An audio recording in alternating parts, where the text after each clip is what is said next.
Bom dia, pessoal! Meu nome é Nathalie e bem-vindos a mais um vídeo de caso criminal aqui na nossa semana, onde a gente tem 6 dias seguidos de casos criminais envolvendo famílias. Esse é o dia 3 e hoje a gente vai falar sobre o caso da família Clutter. Antes de começar, eu queria dizer que eu não quero ofender ninguém com as coisas que eu falo no meu vídeo de caso criminal. Eu faço esses vídeos por motivos educacionais para que esses casos fiquem mais conhecidos e esses assuntos sejam mais discutidos. Hoje a gente vai falar sobre um caso um pouquinho mais antigo, que aconteceu em uma cidade bem pequena. Vamos lá. Herbert William Clutter nasceu no dia 24 de maio de 1911. Ele era dono de uma fazenda e um líder na igreja metodista, um homem muito respeitado na sua cidadezinha. A cidade onde eles moravam, no Kansas, nos Estados Unidos, tinha aproximadamente 270 habitantes apenas. E todo mundo se conhecia, ninguém trancava as portas, era um lugar onde todo mundo dizia ser muito seguro e muito calmo de se viver. O seu vizinho mais próximo morava a quilômetros de distância. Era esse tipo de coisa. O Herbert era um homem muito gentil e muito rico.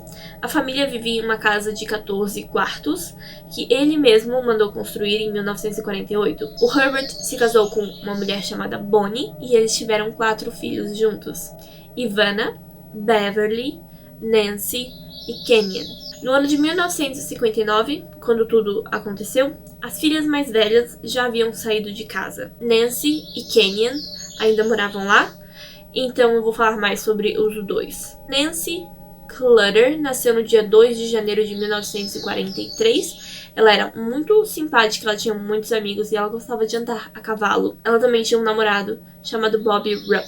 O relacionamento deles estava meio assim. Ela gostava muito dele e o Bob, queria casar com ela. Mas o pai dela achava que ela era muito nova pra decidir isso ainda, sozinha. Então, ela tava meio que mantendo as coisas, assim, um pouco mais leves, assim. Não tava querendo casar com ele, nem nada disso. Mas o Bob amava ela, ele literalmente queria casar com ela. Já naquela idade, ele tinha acho que 17 anos. O Kenyon, que é o irmão da Nancy, nasceu no dia 29 de agosto de 1944. Ele era muito engraçado e era um rapaz que gostava de piadas. Isso foi, a única coisa que eu encontrei sobre ele. Era que ele gostava de piadas, que ele era engraçado. No dia 15 de novembro de 1959, era domingo, 2 amigas da Nancy foram até a casa para chamá-la para ir à igreja, como elas faziam toda semana. Naquele dia, ninguém atendeu a porta, parecia não ter ninguém em casa, mas o carro estava na garagem, parecia estar tudo bem, não tinha nada que indicasse que eles tivessem sido roubados ou que eles tivessem saído naquele dia já. Então, como a porta nunca estava trancada, as amigas resolveram entrar. No quarto da Nancy, eles a encontraram morta na cama, amarrada de barriga para baixo. Percebendo a situação, o pai de uma das meninas entrou na casa para ligar para a polícia, mas ele percebeu que os fios de telefone tinham sido cortados, então eles voltaram para a casa deles para poder telefonar de lá. Agora eu vou descrever a cena do crime. Se você se sente desconfortável ouvindo falar sobre cenas do crime e corpos, então você pode pular para essa parte do vídeo. Quando a polícia entrou na casa, além do corpo da Nancy, eles encontraram o Herbert amarrado e amordaçado no porão, perto da fornalha, morto por um corte no pescoço e um tiro na frente da cabeça. O Kenyon, de 15 anos, estava em outra parte do porão, amarrado em um sofá, amordaçado, e ele também foi morto por um tiro na cabeça. A Bonnie estava no quarto do casal, amarrada e amordaçada, morta por um tiro na cabeça, e a Nancy, de 16 anos, estava em sua cama, amarrada, morta por um tiro atrás da cabeça. Esse primeiro detalhe chamou muita atenção da polícia nesse primeiro momento, na época. Eles acharam que a Nancy, como ela foi a única que foi morta de costas, amarrada de costas, eles criaram a teoria de que talvez fosse alguém que conhecesse ela e que não teve coragem de olhar para ela quando foi matá-la. Mas um tempo depois a gente vai ver que na verdade era porque a pessoa planejava estuprá-la. Então por isso ela foi deixada de barriga para baixo. Mas ela não foi estuprada.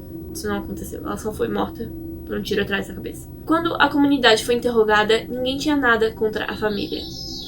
Nada. Na verdade, com esse assassinato, as pessoas ficaram com medo, de serem as próximas vítimas. Então todos começaram a se trancar em casa e ter, toque de recolher, ninguém saía sozinho à noite, por medo de serem as próximas vítimas, porque ninguém sabia exatamente por que aquilo tinha acontecido. A polícia procurou por impressões digitais e pegadas. Uma pegada de sangue foi encontrada no porão, ao lado do Herbert. Uma bota. Era uma pegada de bota. Nada foi roubado, além de um rádio portátil e um par de binóculos. Investigadores então descobriram que na tarde do sábado do dia 14, Herbert pagou $40 mil para o seu seguro de vida. Após os assassinatos, esse dinheiro foi para as 2 filhas mais velhas da família. Então, a polícia começou a suspeitar das 2, mas não por muito tempo. Na verdade, foi só uma enorme coincidência. O Herbert já planejava esse seguro há muito tempo. Ele precisava fazer seguro de vida porque ele achava que ele tinha uma propriedade muito grande, a família era grande, todo mundo merecia estar seguro, né? Se ele morresse, ele era o dono da fazenda, então ele tinha que deixar alguma coisa pra família.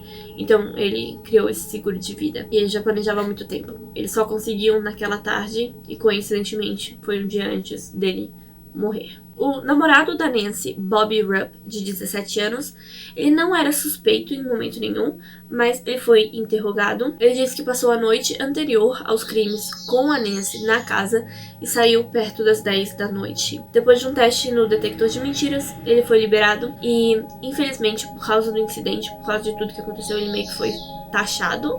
Até o momento em que a polícia finalmente encontrou os verdadeiros culpados, o Bob foi taxado como assassino. Ele foi colocado, toda a comunidade achava que ele tinha sido o assassino e ele acabou tendo que se mudar, porque ele e toda a família dele estavam sendo ameaçadas, porque ele conhecia a menina que foi morta. Outros suspeitos prováveis seriam os rivais comerciais ali do Herbert, né, outros fazendeiros, mas todos tinham álibis comprovados e nada fazia sentido. Os policiais começaram a achar que era só alguém que, decidiu matar a família do nada, sim, alguém que queria ser um assassino em série, e começou pela família Clutter. Na semana seguinte, ocorreu o funeral da família e todos os parentes apareceram. Uma das filhas mais velhas, na verdade, ela meio que aproveitou. A polícia disse que as 2 meninas deviam mudar de nome caso o problema fosse com a família, caso a pessoa que assassinou os 4 membros da família estivesse querendo assassinar todos os membros da família, estivessem indo atrás das 2, então elas deviam mudar de nome. Então a mais velha aproveitou que ela ia se casar no mês seguinte e ela se casou ali. Já a família toda já estava ali pro funeral mesmo, então dias depois de enterrar a sua família, ela se casou. Com o tempo, observando as fotos da cena do crime, um policial encontrou uma nova evidência. Além da pegada de bota no porão, havia outra pegada na poeira no chão, que eles não viram durante a investigação, mas viram agora com as fotos da cena do crime, com o flash, eles conseguiram ver na poeira. E era uma pegada de um sapato diferente, então indicava que foram 2 pessoas, eram 2 suspeitos. 10 dias depois do assassinato, a polícia recebeu uma dica. Alguém da prisão, no Kansas, tinha informações sobre um possível assassino. E agora pode ficar um pouco confuso. Ficou um pouco confuso pra mim. Eu confundi muito as 2 pessoas que vão surgir aqui, que são os culpados. Vou tentar explicar de um jeito que fique compreensível. Um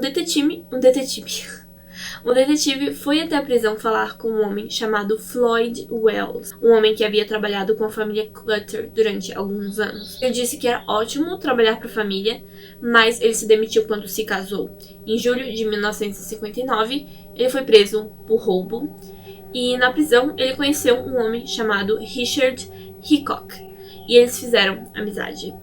O Floyd contou para ele sobre toda a sua vida, né, incluindo essa família rica e gentil para a qual ele trabalhou em uma cidade pequena onde ninguém trancava suas portas. O Richard Hickok parecia muito interessado nessa família rica. Ele mencionou um amigo chamado Perry Edward Smith, dizendo que ele, o Hickok e o Perry cometeriam um assassinato juntos. Ele explicava que poderia matar a família Clutter e roubar todo o dinheiro deles. Mas o Floyd nunca levou isso a sério.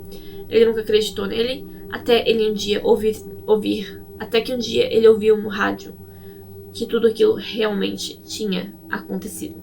A polícia então saiu à procura dos 2, né? O Perry. Não.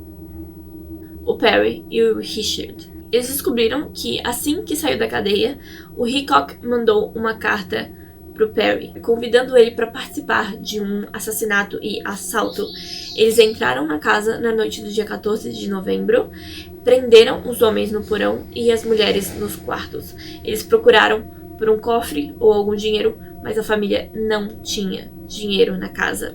Então, eles mataram todo mundo. Depois de assassinar a família, eles foram para Kansas City, onde iniciaram uma viagem, fugindo da polícia e falsificando cheques. Eles passaram pelo México, voltaram aos Estados Unidos e aí eles planejavam fugir para o Brasil. Porque aparentemente na época, se você fugia para o Brasil tendo cometido um crime nos Estados Unidos, você não precisava voltar, tipo, mesmo que você fosse pego. Tinha uma regra assim, uma coisa assim, sei lá. Mas eles não tinham dinheiro para vir pro Brasil. Então, eles passaram por Iowa e acabaram voltando pro Kansas. E aí eles passaram o Natal em Miami. De Miami, eles continuaram viajando pelo país em um carro roubado. Eles passaram o Ano Novo em Las Vegas.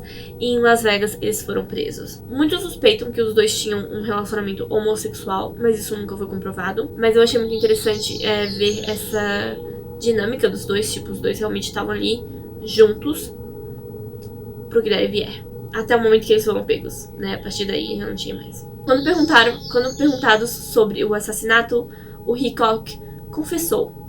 Mas ele colocou toda a culpa no Perry Smith. E quando o Smith descobriu que o Hickok tinha colocado toda a culpa nele, o Smith resolveu confessar também e falar sobre como tudo foi planejado pelo Hickok em uma carta, como eles compraram cordas e armas para assaltar a casa, e ele conta que o Sr. Clutter disse que não havia cofre, mas o Hickok não acreditava nele. O Hickok também tentou estuprar a Nancy, mas o Perry não permitiu, porque ele achava que estupro era pior do que assassinato, e logo todos os membros da família estavam mortos. Os dois homens, eles ficavam culpando um ao outro, mas os dois confessaram e era isso que importava pra polícia. Tipo, não importa se um vai ficar acusando o outro, os dois confessaram, então não tem... é isso que importa. Mas quando chegou o dia de testemunhar na corte, né, perante o juiz, os dois se recusaram, nenhum dos dois quis se declarar culpado na frente do juiz. Então, eles tentaram se declarar insanos, tipo, mentalmente insanos, o que daria a eles o veredito de inocência. Eles foram testados por médicos e psiquiatras. A decisão do psiquiatra foi que o Smith era possivelmente psicótico, paranoico e tinha muitos problemas de controle da raiva, mas ele era totalmente são, capaz de perceber o certo do errado. Ele sabia que o que ele fez foi errado. Hickok não tinha nenhum problema, além de um machucado na cabeça que aconteceu algum tempo atrás, mas tipo, nada, nenhum problema real. Então, no fim, em março de 1960, os dois foram declarados culpados e sentenciados à pena de morte. Eles foram executados por enforcamento em 1965. E foi isso. Um livro foi escrito contando toda essa história. O nome desse livro é In Cold Blood, de Truman Capote.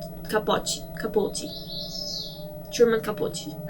Mas é isso, pessoal. Se você gosta desse tipo de conteúdo, mistérios, casos criminais, jogos de realidade alternativa, histórias interessantes que eu encontro na internet, se inscreve no meu canal. Eu tenho esses vídeos 5 dias por semana e essa semana eu tenho 6 vídeos seguidos até o Natal. Muito obrigada por assistir até aqui. Muito obrigada se você deixou o seu like, seu comentário. Muito obrigada se você se inscreveu no meu canal. E eu vejo vocês amanhã pro próximo vídeo. Tchau!